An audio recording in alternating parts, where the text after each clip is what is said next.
Pemirsa, Anda kembali di Newsline. Kita akan masuk ke trending topik yang kedua. Ini kejadiannya sangat miris Jessica ya, karena melibatkan sang ibu dan juga anak yang melibatkan media sosial dan juga kemudian viral. Ya, jadi pemirsa, ini warganet beberapa hari terakhir dihebohkan dengan video viral di media sosial yang memperlihatkan seorang ibu yang masih muda ya, umurnya 22 tahun.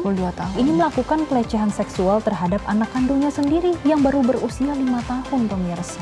Setelah pemberitaannya viral, ibu muda tersebut menyerahkan diri ke Polres Metro Tangerang Selatan dan diperiksa oleh Polda Metro Jaya pada saat ini. Jadi pemirsa, seorang ibu muda yang viral ini karena tega melecehkan anak balitanya dan ia saat ini sudah ditetapkan sebagai tersangka. Diduga pelaku ini melakukan hal keji itu karena motif ekonomi. Nah, kemudian Kabid Humas Polda Metro Jaya, Kombes Ade Arisyam Indradi juga mengatakan kasus pencabulan ibu terhadap anaknya itu terjadi pada Juli tahun 2023 lalu. Dan dari hasil pemeriksaan sementara, tersangka mengaku mencabuli putranya sendiri atas suruhan dan skenario dari seseorang yang dikenalnya melalui media sosial dengan iming-iming uang 15 juta rupiah. Nah, jika menolak nih, maka foto tanpa busana sang ibu akan terancam disebar di media sosial. Jadi sebenarnya bisa dikatakan kalau benar ini ya, sang ibu sebenarnya korban juga ya harusnya ya, tetapi karena mungkin udah kepepet begitu ya, jadi melakukan hal-hal keji seperti ini. Karena dia diancam, kemudian dia melakukan video susila lainnya gitu kan.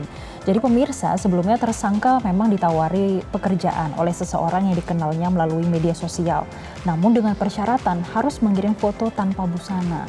Dan saat ini polisi masih mengejar seseorang yang diduga memberi perintah kepada tersangka R atau ibu tadi ini untuk membuat video asusila tersebut. Iya, dan kita akan simak pernyataan dari Kabid Humas Polda Metro Jaya, Kombes Ade Arisyam Indradi berikut ini.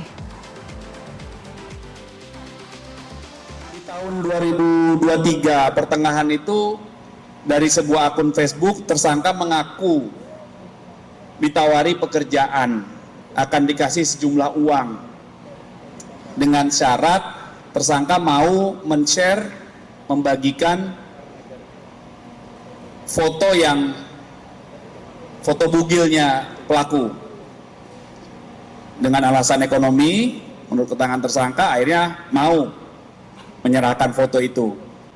Bahkan keterangan tersangka setelah dikasih foto bugilnya, si pemilik akun Facebook itu mengancam, justru kemudian mengancam tersangka agar tersangka mau berhubungan dengan suaminya, kemudian divideokan dan dikirim ke dia lagi. Tersangka menolak karena suaminya tidak ada di rumah, kemudian yang ada hanya anaknya, seorang anak laki-laki. Akhirnya si pemilik Facebook itu meminta tersangka agar tersangka melakukan hubungan badan dengan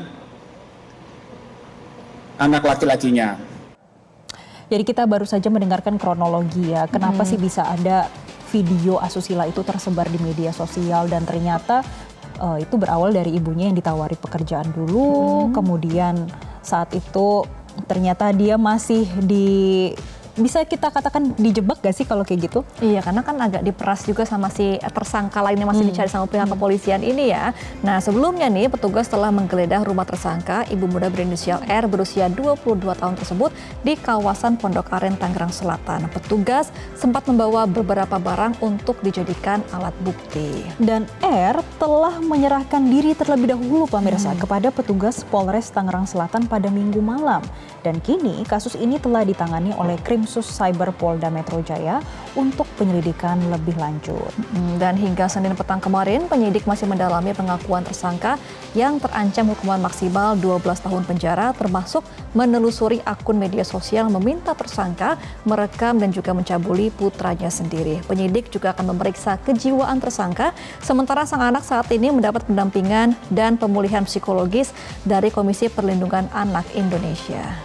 Dan polisi juga mengingatkan kepada warga yang mendapatkan video pelecehan yang dilakukan R kepada anak kandungnya agar tidak menyebarkannya kembali.